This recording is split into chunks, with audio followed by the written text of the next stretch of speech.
Au nom du Père et du Fils et du Saint-Esprit, ainsi soit-il. Bien chers fidèles, mon colonel, très chers enfants et petits-enfants de Madame Richard, cher Lionel, et vous membres de sa famille.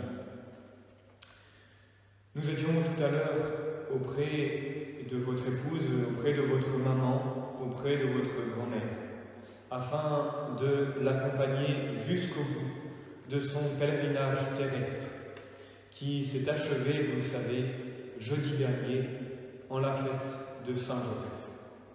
Oui, elle qui venait chercher Dieu tous les matins à la messe dans cette même chapelle, eh bien, ce matin du 19 mars, c'est le bon Dieu qui est venu la chercher, à l'heure même où, habituellement, avec son mari, elle faisait son action de grâce.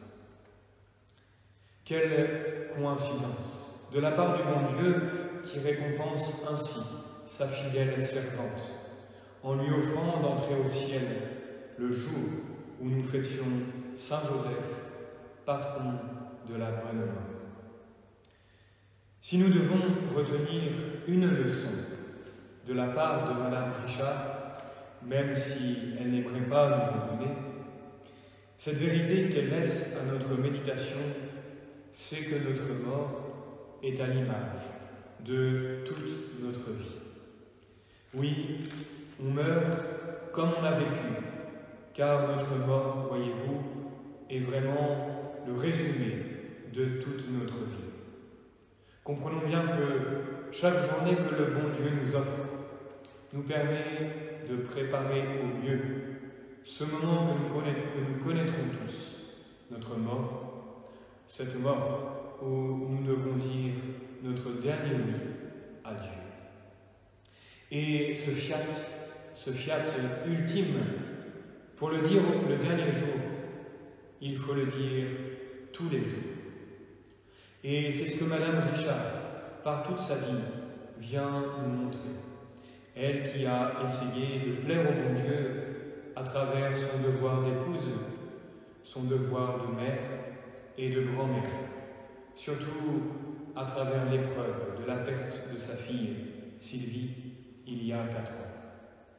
C'est alors qu'elle a pris à cœur ce rôle si important dans une famille, ce rôle de grands-parents, pour continuer à faire grandir ses petits-enfants dans la foi. Au nom, nous ne voulons pas canoniser notre chère défunte, elle en rougirait. Et surtout, cela nous empêcherait de prier pour le repos de son âme, pour son salut.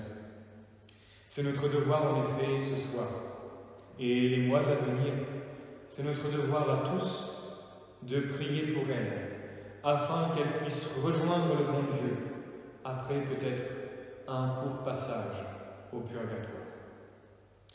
Mais pour finir, rappelons-nous l'importance de l'exemple que nous laissent nos défunts. Et Madame Richard, avec son mari, viennent nous rappeler que le bien ne fait pas de bruit et que la seule chose qui compte ici-bas est de préparer notre ciel. Oui, notre petite vie terrestre ne nous sert qu'à apprendre à aimer, car nous n'emporterons au ciel que notre charité, c'est tout. Mon colonel, bien chère famille, la vie de Madame Richard n'est pas finie, au contraire, elle commence à vivre et à vivre dans la plénitude. Jésus nous l'a montré et va de nouveau nous le montrer très bientôt par sa résurrection.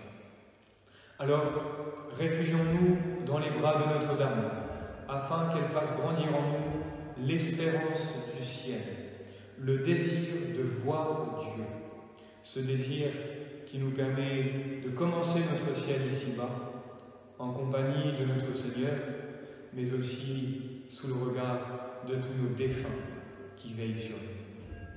Alors prions, faisons dire des messes pour Madame Richard, et soyez assurés, chère famille, de toute notre prière à vos intentions durant ces prochaines semaines. Que Saint Joseph conduise Madame Richard au ciel, où enfin elle peut retrouver sa fille qu'elle a tant pleuré et voir Dieu, voir ce Dieu qu'elle a tant désiré. Ainsi soit-il. Au nom du Père et du Fils et du Saint-Esprit, ainsi soit-il.